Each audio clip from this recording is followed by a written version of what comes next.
Okay, let's test out this Ryobi Jumpstart Pack. Because I know this air compressor's dead. This thing won't do anything.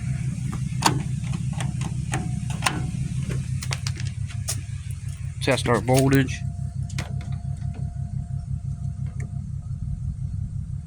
Not even 7. So you can see that battery's toast. I never tried this thing, so I'm actually excited to test it out because the reviews I've heard were awesome. We'll do a little infrared test so you can see its temperature out here. Yeah, nothing crazy, but obviously hasn't been started. Alright, let's give this thing a test. Going to, let's see, we'll set it like this. If it doesn't fall. I do wish the cables here were a little longer. That would have been nice.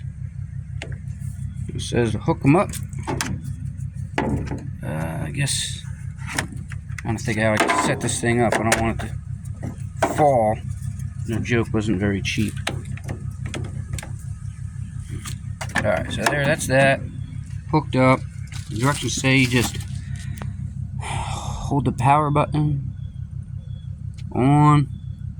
And this one's super dead, so it said in the instructions if it was under 8 volts, and you can read it there, but it's upside down. Oh no, 0.8 volts.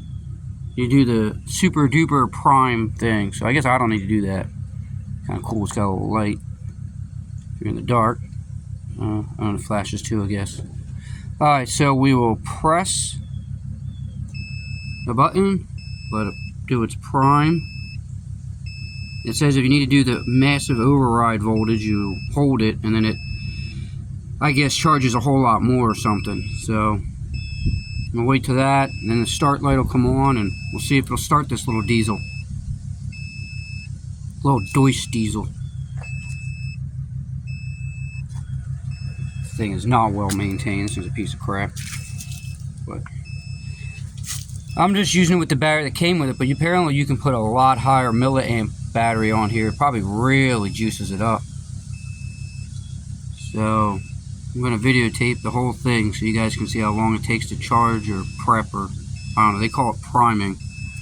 It's where it's charging the capacitors inside the unit. I like that it's got the directions on it in multiple spots. You know, there's nothing worse than something like this. Well, it's not high tech. It is, you know, a little bit more than just hooking the battery cables up. It's got troubleshooting up. Alright, it says to go to start. Let's see if this thing works. Now, this machine doesn't have glow plugs, so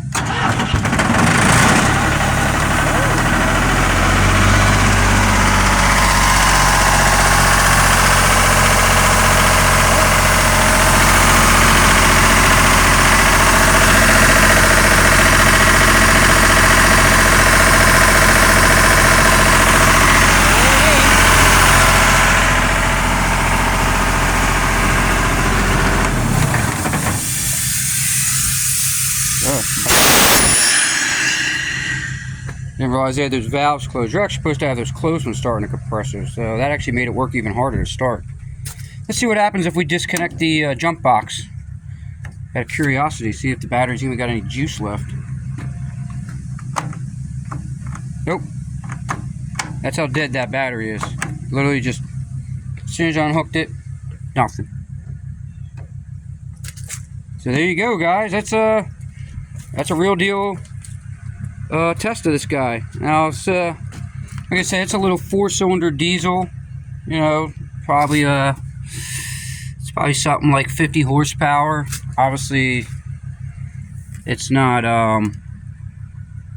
you know, it's not the biggest engine you've ever jump started, but the point is, it looks like this guy works. Can't wait to use it around the property. You know, on the farm. I got construction equipment and stuff. I got tractors, so it'll get some use. So there you go, Ryobi jump pack. It cost me $199, so $200 at the local Home Depot. They seem to be kind of hard to find for some reason. I don't understand. Like, I can't find it online for sale. Sometimes I could, but I wanted to buy it at the store, so if I didn't like it, I could take it back.